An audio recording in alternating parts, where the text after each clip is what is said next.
Wanaume, usipende kula kila kinachopita mbele yako. Nazungumza na wanaume, usile kila kinachopita mbele yako. Naamini umeambiwa vitu vingi sana kuhusiana na nguvu za kiume, lakini huenda hii ukawa bado hujaisikia.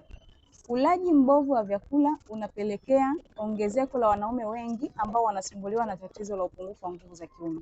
Unapokula kila kinachopita, inapelekea ongezeko la mafuta mabaya mwilini, na mafuta haya yanaweza kapelekea ukapata tatizo la presha, ukapata changamoto ya magonjwa ya moyo, lakini mafuta hayo yanaenda kuziba kwenye ile mishipa midogo midogo, yatapelekea upate tatizo la upungufu wa nguvu za kiume.